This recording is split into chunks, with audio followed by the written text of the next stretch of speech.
Hello YouTube, this is Vacuum8 today, and today we're just going to do the after repair and restoration of this Ford U4058, which I do believe is a cult exclusive, and the colour scheme is Asian gold.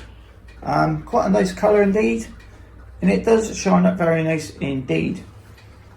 But this one was owned by, I do believe, was a collector, somebody who had it for a while and got to a point where he just couldn't be bothered, or he got another one that was in better condition and let this one go. So at the time there was quite a few of these for sale.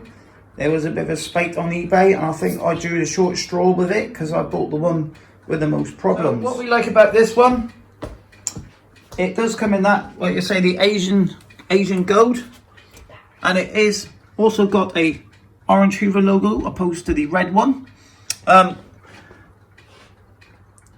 We have got another vacuum coming up on the channel, which is almost matching, but has but from a different era. So this one here, I do believe, come from. This one has a plastic chassis, and it also still has the tool holder to clip in the back. So it does also come with a, you can look at this bit here, it looks a bit bizarre, but it's pink look. And this one is from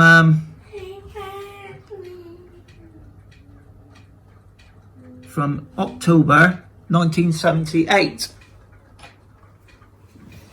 Also, as well, the seller kindly gave us this part here to repair it with, and as you can see, that's about as clean as repair I can do with my skill set. Basically, what I did, I had to knock the rivet out of the existing one, and then put a slightly larger screw, which I think was about £1 for a pack of 6. It was a self-tapping screw. Oh no, it wasn't. I think it was I had to get some pliers, some long nose pliers, and try and hold it until this one's been screwed in nice and tight now. So it's been repaired pretty well. Amazingly, the other week there was somebody was selling loads of these, and I actually got the bid on it, but whoever's got them, I got a bargain. I think it was 6 for £17 with the postage, which was 20, which would have been good. So I think somebody who restores vacuums or a collector has snapped them up. Very rare indeed. So I also had to put a clip on this one, so I've used an old Dyson clip. I think if we had one lot off like an Aquajet or an Aquamaster one, that would look probably a lot better.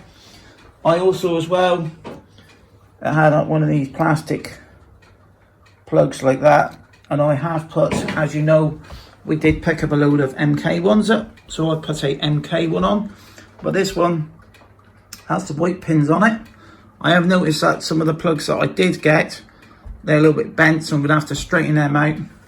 But that's a job for another day. The handle colour as well is very similar to, I would call it almost like the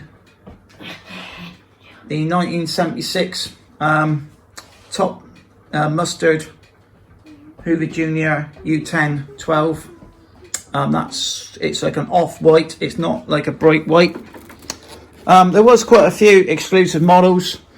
To me, the exclusive models did look better, but they were lower quality. Now this one has a plastic chassis, so this one I would say is in between a Ranger and the Power Plus. So it has the plastic chassis, and it has an American style top on it. I think if I was in the shop, if I was in my local co-op, I think this is the one I probably would have bought on the day, because it does look a lot more modern looking.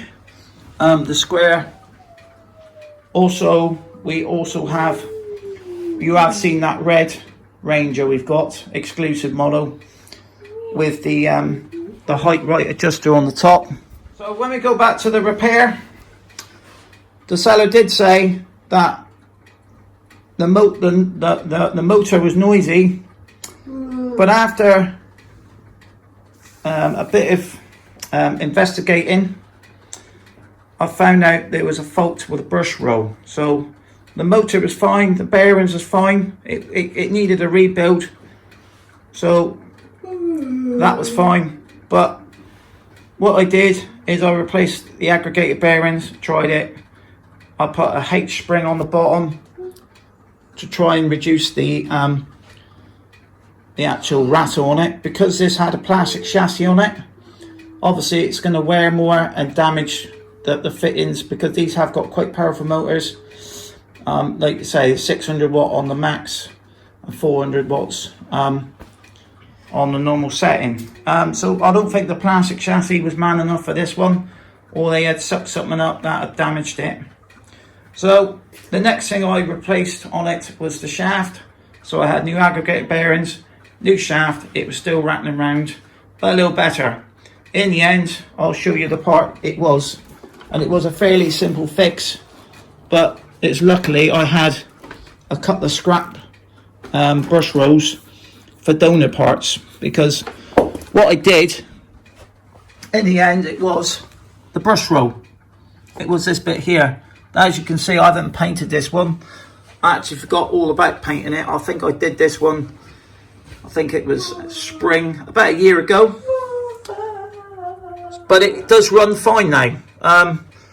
So I could have done with restoring this one now, but it does run fine, and I'm not bothered with it at the moment. I do need to get some satin lacquer, because the gloss lacquer doesn't look right on it.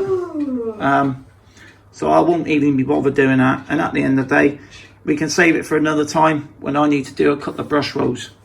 So what we'll do now, we'll switch this one on now, and we'll see the difference, we'll hear the difference on how this one was. So yeah, so it's nice to actually finish some of these unwanted projects. Everybody's got on projects that sometimes they think, oh, I can't be bothered to do that, I'll just sell it.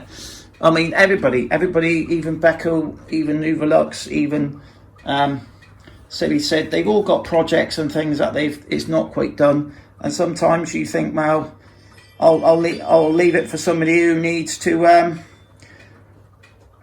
I'll leave it for somebody who can actually finish it off. So I've actually finished this one now, and we're, like you say, we're just in the process of finding time to do stuff. Still busy in the back garden, but we've got I've got about 7 weeks off work coming up, so we're gonna have plenty of time to do stuff. So I do believe they did a 427 in that colour scheme as well, which had the orange logo on it. So I do believe that anything with this orangey logo is like a matching set.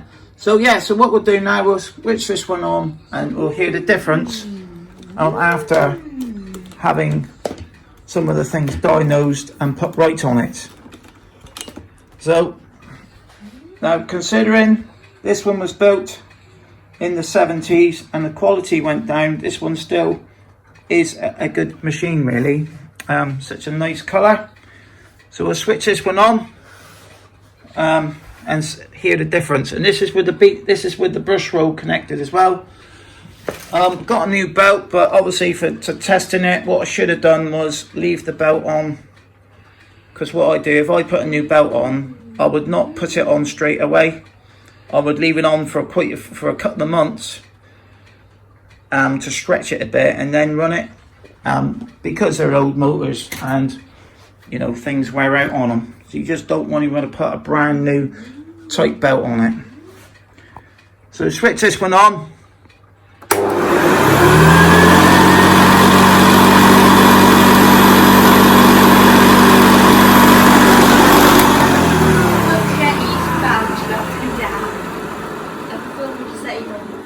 Yeah, it's a beater bar. So as you know, after just that one little part of the brush roll, I think we've got one of those 8 springs or whatever they call them on the side of it to help with the vibration. This one now runs lovely, and I mean that is with the belt going around, the brush bar going around as well. So what we'll do now, we'll give this one a go now, and we don't have to wear ear defenders because it's so noisy. So Cole's now going to just give this one a quick push around and show you how well it runs. such a lovely machine now.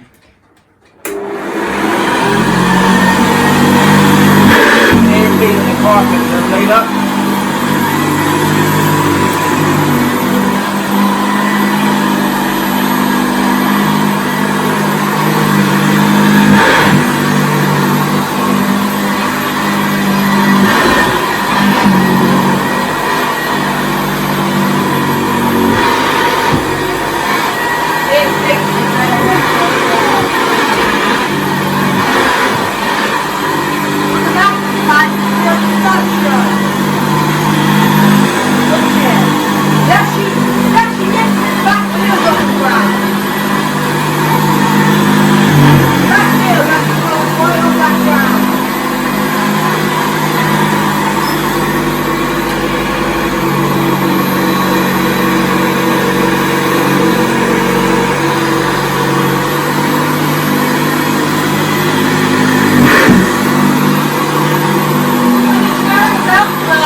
No belt, mate.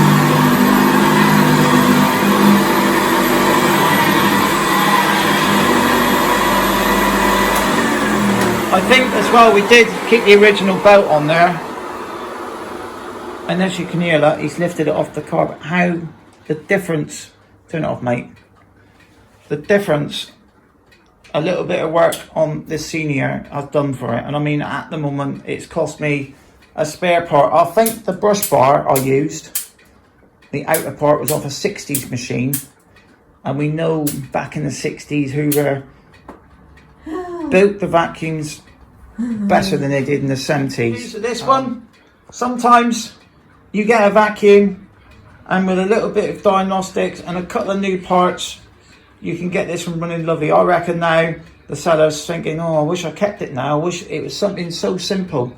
Sometimes a fresh pair of eyes, or somebody who thinks a little bit different can think, you know, yeah, I've fixed it for next to nothing. But, you know, at the end of the day, he sold it. I mean, it was a reasonable price. It wasn't mega expensive, but it wasn't the cheapest one. It was owned by a seller, a collector, and the collectors normally keep the best stuff. Like I say, I've just looked at the prices of Hoovers now. I mean, I've seen a few weeks ago, Dirt Searchy from 1970, which was one of the first ones with the light blue bags. You know, £210. It's phenomenal how much a decent machine will cost you now. I can remember how much was your Dirt Searcher? I think we've been lucky and managed to pick them up for like £20. But I mean, I've seen people sell them now for like £50. £50 for not a very good one, really. So, you know, they're popular machines, and, you know, there are bargains on eBay, but when you put it on the bids, and so overall, been pleased with this one. Going to do another one. We've got loads of vacuums coming up, vintage machines. We're not going to run out of stuff. I mean, it is such a lovely machine, this one. We're actually going to keep this one out for a few days just to actually have a look at it, because it's been stored away for a little while. But it is nice to get them out. I mean, we may even do a vintage week with this one eventually. Who knows, to give it that week's test. It's always good to test these things out. So I'll tell you this now, it's not going to be on this week's vintage week, mind you. So yeah, so we've got a few things coming up on the channel. Like I say, I'm in the process of finishing things off. COVID-19, it's a time, it's work, it's school, it's lots and lots of things. You know, I'm not actually at home bored all day. The only days we get now is the weekends now, innit, really? Yeah. So thanks for watching. Please subscribe to Vacuum Man 8, and see you on the next one. And what do you say, mate? Goodbye! Bye-bye. He's in a good mood today. Bye.